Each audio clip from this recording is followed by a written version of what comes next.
नहमदुहु व नुसल्ली अला रसूलिहिल करीम अम्मा बाद फ़ाऊज़ु बिल्लाहि मिनश्शैतानिर रजीम बिस्मिल्लाहिर रहमानिर रहीम रब्बी इश्रह ली सदरी व यस्सिर ली अमरी वहलुल उक़दतम मिन लिसानी यफ़क़हू क़ौली। आज मैं आपको बताऊंगी कि सब्र क्या है। आप सल्लल्लाहु अलैहि वसल्लम ने फरमाया, वालम अन्नन नस्र मअ सब्री, जान लो कि कामयाबी सब्र के साथ मिलती है और मदद सब्र के साथ मिलती है। हम क्या कहते हैं? हम कहते हैं कि जब हमने दुआ कर ली तो दुआ करने के बाद हमारी फौरी दुआ कबूल हो और हमें वो चीज़ मिल जाए।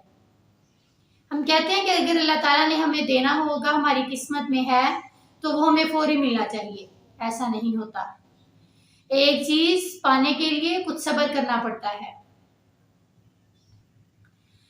अल्लाह ताला अपने बंदे को देता जरूर है, लेकिन असबाब के जरिए से देता है। बाज़ दफा हम दुआ करते हैं और दुआ करने के बाद हम भूल जाते हैं कि हमने दुआ की थी। अल्लाह ताला हमें वो चीज देते हैं, हमारे जहन में भी नहीं होता कि हमने ये दुआ मांगी थी। हम उस चीज पर अल्लाह ताला का शुक्र अदा भी नहीं करते। एक इंसान पर तकलीफ अल्लाह ताला की तरफ से आती है, उस तकलीफ का आना भी एक मकसद है। अल्लाह ताला एक इंसान को उतनी ही तकलीफ देते हैं जिस पर वो सब्र कर सके। ये अल्लाह ताला की तरफ से कोई अजियत नहीं है, बल्कि ये अल्लाह ताला की तरफ से एक इम्तिहान होता है। जो बीमारी इंसान पर आती है, कोई बीमारी हो या तकलीफ हो या कोई गम हो, और जो शख्स अपनी परेशानी पर या अपनी तकलीफ पर सब्र कर गया और उसने कहा इन्ना लिल्लाहि व इन्ना इलैहि राजिऊन, तो अल्लाह ताला उसके उस सब्र पर उसको अजर देते हैं, और जो उसने चीज मांगी होती है उससे भी ज्यादा अच्छा नेमुल बदल, यानी उससे भी ज्यादा अच्छी चीज उसको देते हैं। वालम अन्नल फर्ज मिनल कर्ब, जान लो कि हर मुसीबत के बाद जो मुसीबत का खत्म होना है वो मुसीबत ही के साथ है। यानी जब तकलीफ आती है तो साथ ही उसके खत्म होने का टाइम भी शुरू हो जाता है। एक मुसीबत अगर आती है तो उसके खत्म होने का टाइम भी तभी शुरू हो जाता है। हम कहते हैं कि हमारे सर में दर्द शुरू हो गया है तो ये बढ़ता जाएगा, लेकिन ऐसा नहीं है। जब हमारी तकलीफ शुरू होती है तो वो घटती है, बढ़ती नहीं है अल्लाह ताला की तरफ से। हमारे प्यारे पैगंबर मोहम्मद सल्लल्लाहु अलैहि वसल्लम जब उनको कोई परेशानी या कोई गम या तकलीफ आती थी तो वो ये दुआ पढ़ा करते थे, ला इलाहा इल्लल्लाहुल अज़ीमुल हलीम, ला इलाहा इल्लल्लाहु रब्बुस समावाति वल अर्ज़ि व रब्बुल अर्शिल अज़ीम।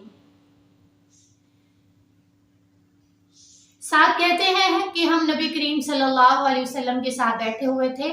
नबी करीम सल्लल्लाहु अलैहि वसल्लम ने फरमाया कि क्या मैं तुम्हें ऐसी दुआ ना बताऊं कि तुम में से कोई भी शख्स कोई भी परेशान हो या तकलीफ में हो तो वो ये दुआ पढ़े तो उसकी परेशानी और तकलीफ खत्म हो जाए। तो सहाबा कराम ने कहा, क्यों नहीं या रसूलुल्लाह सल्लल्लाहु अलैहि वसल्लम, आप हमें बताइए। आप सल्लल्लाहु अलैहि वसल्लम ने फरमाया कि मछली वाले की दुआ, ला इलाहा इल्ला अंता सुब्हानका इन्नी कुन्तु मिनज़ ज़ालिमीन।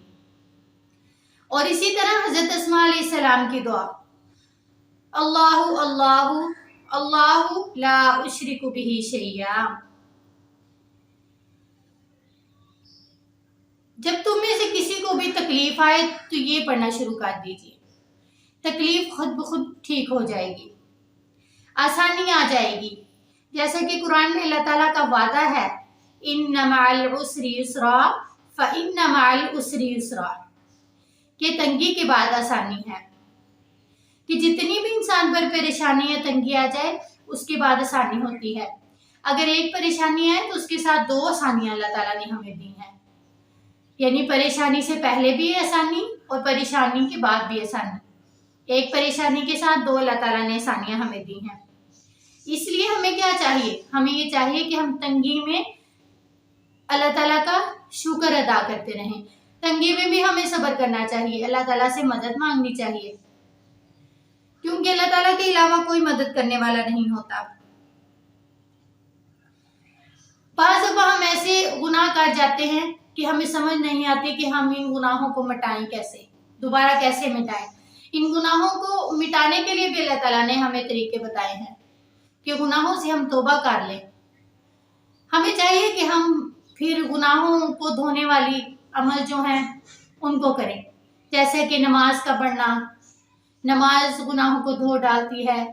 اچھا وضو کرنا، غسل کرنا، صدقہ کرنا، ایک دوسرے کا خیال رکھنا، جنازہ پڑھنا، یہ چھوٹے چھوٹے کام ہیں جو ہمارے گناہوں کو دھو ڈالتے ہیں۔